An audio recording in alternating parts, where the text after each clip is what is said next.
আমি জেনারেল শাকিলের সন্তান, কোনো ছাড় দেওয়া হবে না এখানে। 16 বছর এতিম হয়ে ঘুরেছি, শরীরে সেনা রক্ত, এখানে কোনো কম্প্রোমাইজ হবে না। বিডিআর হত্যাকাণ্ড শেখ হাসিনা ভারতের স্বার্থে আর নিজের ক্ষমতায় টিকার স্বার্থে এই জঘন্যতম হত্যাকাণ্ড বাস্তবায়ন করে। যে সেনাবাহিনীর কর্মকর্তারা আমাদের বাবাদের সাথে 57 জন অফিসারদের সাথে বেইমানি করেছে, তাদের বিচার এর আওতায় নিয়ে আসতেই হবে। একটা বড় কারণ পিলখানা হত্যাকাণ্ডের জন্য হচ্ছে বড়ইবাড়ি এবং রৌমারীর যুদ্ধে। তখন আমার বাবা রংপুর সেক্টর কমান্ডার ছিলেন এবং ওই যুদ্ধে ভারতের বিরুদ্ধে লড়াই করে বিজয় হয়ে এসেছিলেন। তখন থেকে আমার বাবা জেনারেল শাকিল ভারতের কাছে একটা টার্গেট হয়ে দাঁড়ায় যায়।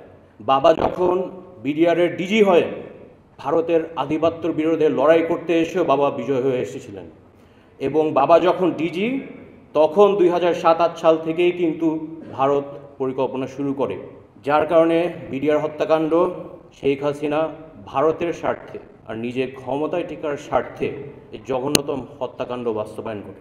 এই বিচার প্রথম আমাদের দেশের মীর জাফর দিয়ে শুরু করতে হবে। যে সেনাবাহিনীর কর্মকর্তারা আমাদের বাবাদের সাথে 57 জন অফিসারদের সাথে বেইমানি করেছে, তাদের বিচার এর আওতায় নিয়ে আসতেই হবে। এই মীর জাফরদের বিচার করা না হয় তাহলে কিন্তু ভবিষ্যতে আরেকটা পিলখানা হত্যাকাণ্ড করার সুযোগ রয়ে যাচ্ছে। 2009 সালের পরে সেনাবাহিনীর মধ্যে যে পরিমাণ ডিস্ট্রাস্ট তৈরি হয়েছিল, কোর্সমেটকে বিশ্বাস করতে পারতো না, জুনিয়র অফিসার সিনিয়র অফিসারকে বিশ্বাস করতে পারতো না। আগে একটা নন কমিশন সৈনিকের ওপর যদি কিছু হইতো পুরো সেনাবাহিনী আগায় যেত।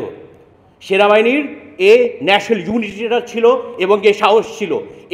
এই সেনাবাহিনী আমার বাবা নেতৃত্ব দিয়েছিল, একসময় 57 অফিসার নেতৃত্ব দিয়েছিল। এই বর্বর হত্যাকাণ্ডের শুধু আমার বাবা মাকে নির্মমভাবে তো হত্যা করে তাদের শান্তি হয় নাই, আমাদের পরিবারের পুরো নাম খারাপ করতেই লিপ্ত হয়েছে। শুধু একটাই কারণ, একটাই মেসেজ, সেনাবাহিনী কর্মকর্তা যদি হয় তাহলে পিলখানার মতোই তাদের অবস্থান হবে। শুধু অফিসারদের তো শেষ করে নাই, পরিবারের মানহানি করতে করতে শেষ করে দিয়েছে। এই মুন্নিসা থেকে এটা প্রথম শুরু হয়।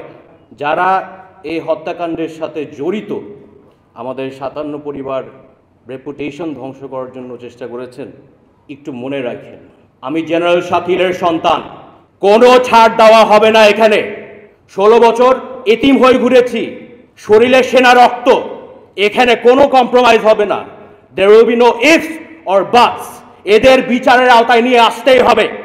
যতদিন বুকে দম আছে এই হত্যার বিচার আমি করে ছাড়বো ইনশাআল্লাহ।